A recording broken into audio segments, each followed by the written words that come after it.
Greetings, everyone. Brett here with Hammerhead Model Making, and it is currently 7:42 a.m. on Saturday, June 22nd, and I am headed to the first annual Rocky Mountain Hobby Expo. Got the car loaded up with almost 20 models, and in fact, I've just got one sitting on the seat here with me, just because it wouldn't really fit in a box very good. Anyways, really looking forward to this. This is going to be a slightly different video than you're used to, because normally it's just a bunch of talking hands and a model kit being built, but this is going to be a little more vlog style. So I've just arrived here in West Jordan, Utah, and about a minute and a half away from the venue. They're holding it at the Utah Army National Guard Recruiting Center in West Jordan, just right next to airport number 2. So at airport number 2, the Utah Guard has Blackhawks and Apaches, which is pretty cool. I used to live out here, in fact, not too far from where we're going to be. Watching the helicopters come in daily was always pretty fun, especially when they didn't have them often, but when the Chinooks would come in, they would occasionally stop here on their way to training or whatever. And when those things would fly over, everything would shake. The whole house would just rattle. That was always impressive. Anyways, so that's where the venue will be, is at the National Guard Recruiting Center. So I'm curious to see how that's going to be, what the actual display area is going to look like. And the actual competition doesn't start until 9, but the organizers have asked me to do judging this year, and so we're having a judges meeting the hour before the show actually starts. And so this will be my first time judging, which is going to be interesting. I'm both excited and a little apprehensive, just because, you know, the whole imposter syndrome thing. Like, why would they want me to judge? But I am looking forward to the experience, and I'm hoping that I'll be able to learn new things that will help me in my scale modeling, help me with my skills, and you know, eventually lead to bigger and better things. But anyways, so this video will largely just kind of be a report on the expo as a whole, hopefully show off some really cool models from some really talented people, and if the whole thing is successful, this might become a yearly thing, which I would absolutely love. I love the way that this show is going to be formatted, and yeah, so anyways, I'm almost there, and I'll see you inside. So, just want to preface for the next section of this video that while I was at the show, I was conscious of the fact that I wanted to try and get footage of as many of the entries as I could, and pictures and stuff, and that kind of ended up messing with my head a little bit, in the fact that I felt like I needed to rush through everything, that there was so much to see, and I felt like I had to go run through and film as much as I could, and I ended up filming fast, if that makes sense. So I apologize that a lot of the video footage in here, I don't linger on subjects for too long. So I'm conscious of that, and I will definitely try harder next time to slow down and really take my time. But that said, I hope you can kind of get a sense of what amazing work was on display here. And I did take some pictures later on in the show of some interesting pieces, some of the stuff that I really liked. So here you can kind of see the main setup here. So this was done in like what would be the cafeteria, I guess, of the base. And so one of the things that really attracted me to this show in particular was the style in which the organizers wanted to run the show. And by that I mean that this was really meant to be a focus on the individual modeler and their creations, to be able to display them as a whole thing. And so you'll notice here as we're going through these tables that you'll see names amongst these things, and that's because that is the artist that did all of these pieces, right? So everybody had a section of the table where they could display their work all collectively in one place. It wasn't like you'd had, airplanes on this table and armor on another table and ships and autos on even more tables, right?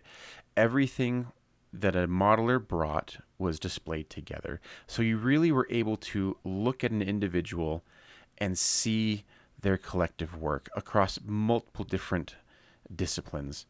And I really liked that. It felt, and it was great because you could go to a modeler section, and oftentimes the modeler would be there themselves. And if there's one thing that modelers like to do, is to talk about their work. And so you could really interact with the other modelers there and look at all of their work together, as opposed to like a traditional, IPMS type contest where an individual modeler might bring multiple pieces to a contest, but they're scattered all throughout the show, and it's hard to really engage with those modelers because they may not be necessarily be standing next to their airplane model, because they might be over in the armor section or something like this. But this really gave you a chance to sit down and talk with a modeler, look at their work, exchange ideas and compliments. It was great. Really enjoyed it. And then in addition to that, they do run a competition of sorts where you have a team a team of judges that will come through, and they will examine all of the modelers' entries, pick the one that they feel would earn the highest score, and then that entry is then taken to another panel of judges for final scoring, and it is scored against the standard. So you're not competing against the other modelers in the expo, you're just competing against the standard. And if your model rises to the level of a certificate, bronze, silver, or gold, you will get one of those accolades, regardless of however many other people have an airplane or a piece of armor. And the point being, the reason why they were doing this was to really be able to reward good work. And because you might, like, if you go to a traditional contest, you might have 100 entries into 1/48 scale aircraft, for example, right? And there might be 50 models on that table that are worthy of a gold medal. But because they can only award one in the category, only one is chosen. But there might be 50 gold medal worthy models there. And so that's what this format does, is it allows you to award medals for that level of work, regardless of how many entries are in that particular section. And so I think it's really positive for them. And now that does mean that a modeler can only ever win one, medal, bronze, silver, gold, or a certificate, because they only get one entry judged. But it also gives the potential for everyone to, really get some value out of the competition.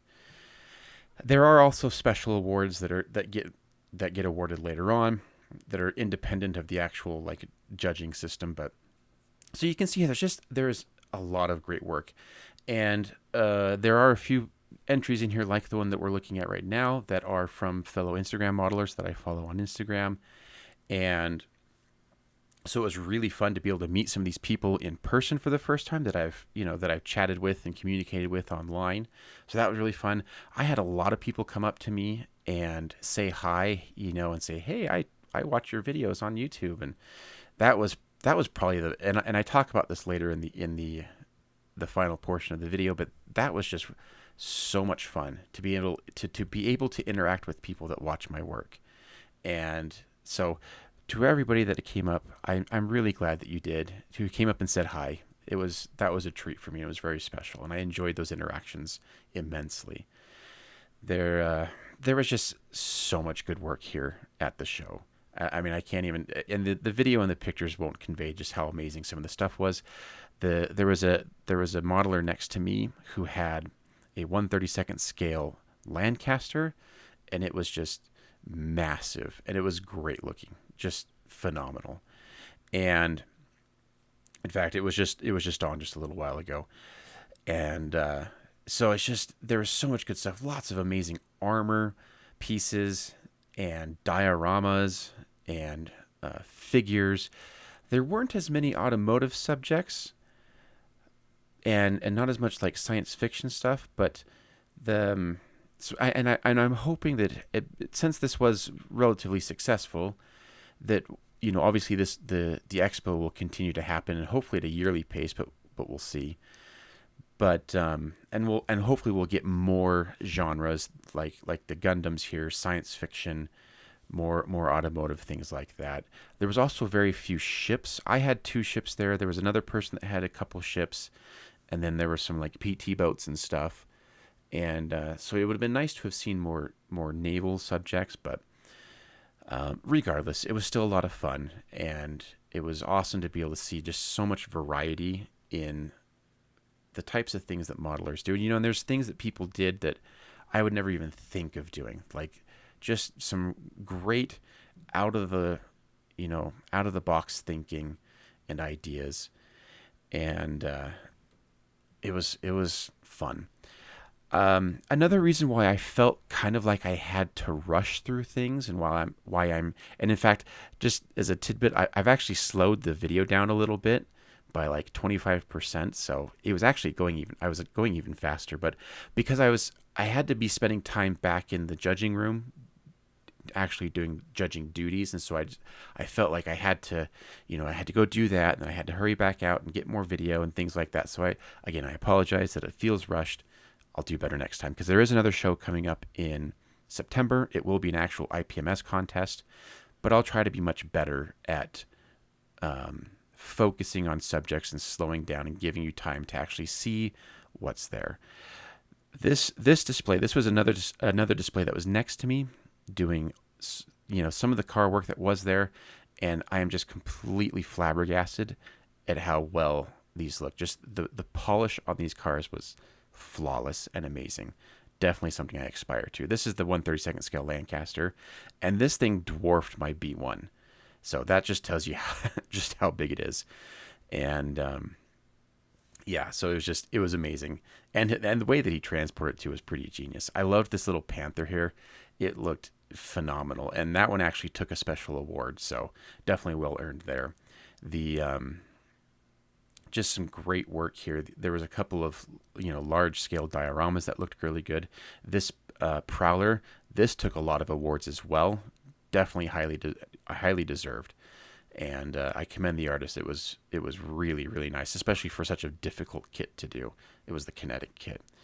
It was great to see another Australian subject there. So my tracker wasn't the lone Australian subject. They had a pig there, which was beautifully done. Looked phenomenal, and great diorama work here by this is from MD Scale Models on Instagram, Martin, and he just does amazing diorama work. This one in particular was really great.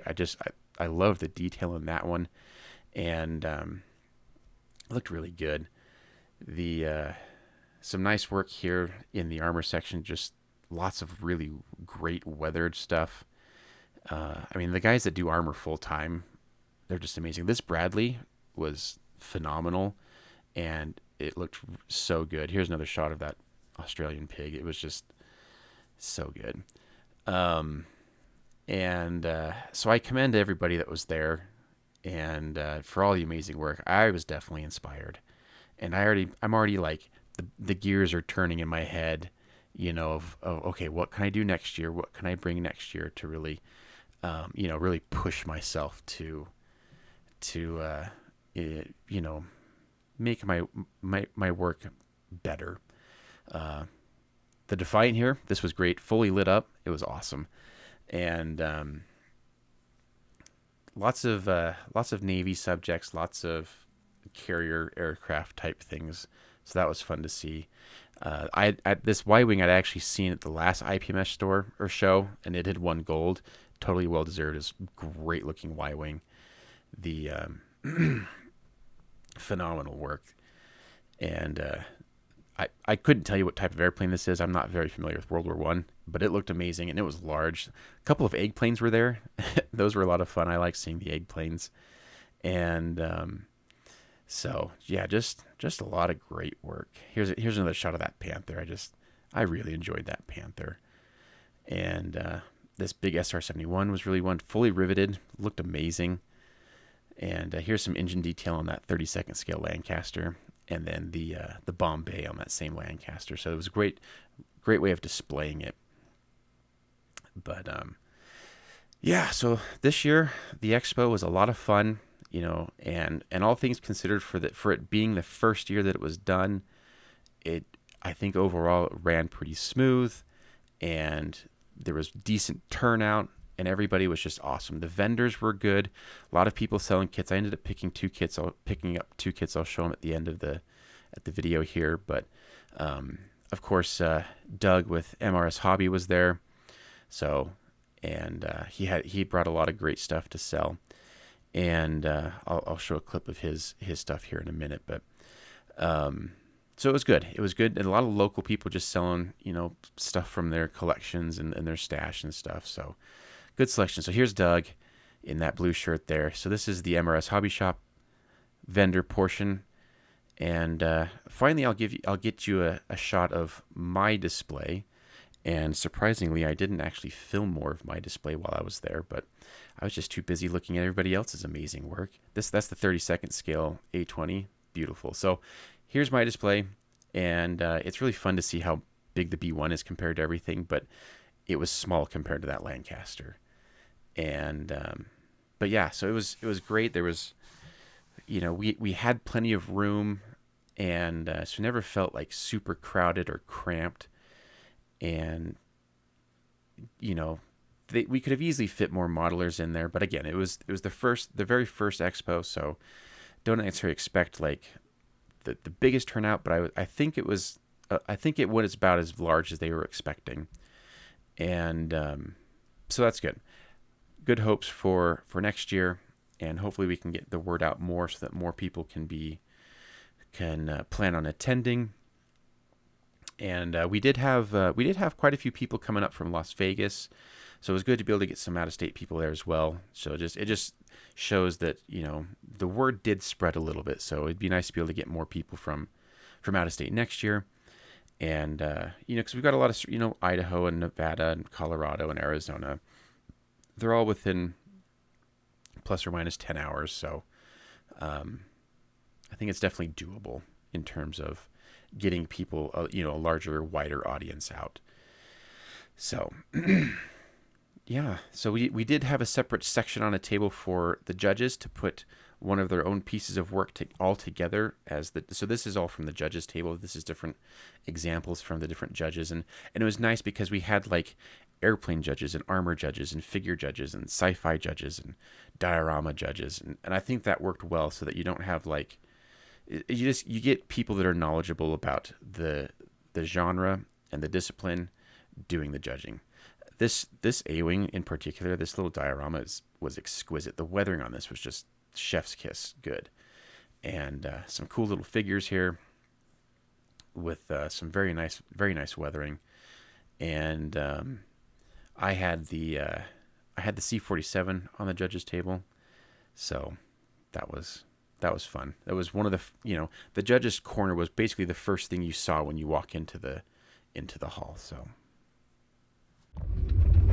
all right, greetings everyone. It is 5:30 p.m. So the show is over, and I learned a lot. I had a lot of fun, met a lot of people, including a lot of fans of the channel. And so I first just want to say how much I appreciate everybody who came up, introduced themselves, and who let me know that they watched the channel. That was probably the most rewarding thing today. I had a couple people come up and say, hey, I watched your videos and they've really helped me out, and it's it's been a very humbling experience to be able to know that what I do has helped someone out, even in a small way. So I just want to say thank you to all those people that came up and talked to me. That was awesome. Really amazing. And it just makes me happy that we have the ability in this day and age to be able to communicate things like our hobby to those around us. So that was awesome. The overall mood and vibe in the show hall was just infectious. Everybody was just super nice.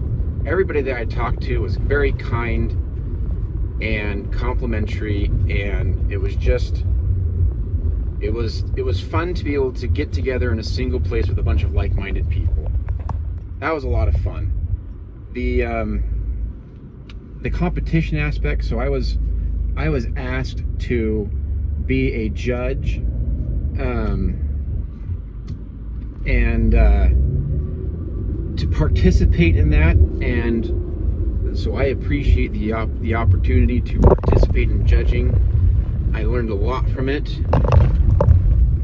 Not only just being able to look at other people's work in a detailed fashion, but also to be able to understand better how I can improve my own work. So that was extremely rewarding, and it was a lot of fun. And I hope you have enjoyed a lot of the footage that I've shown. There is a tremendous amount of talent on display there today, and it was very, very cool. I know it's kind of just I don't have a better descriptor for that, but it was awesome. So I want to give a huge shout out to all of those who organized the event, to put this on, to be able to bring this type of event to Utah. So thank you to them, and I'm already looking forward to next year, and I'm already planning on what I want to bring next year to show off. So I'm just going to finish the video off once I get home, get stuff unpacked, and show you the results of the show. But this was a lot of fun. So I hope you enjoy the video. I hope you get some great inspiration from all the different work of art that we had there. And if you recognize your own work in there, let me know in the comments below. I would love to recognize you. And see you around, everybody. Take care.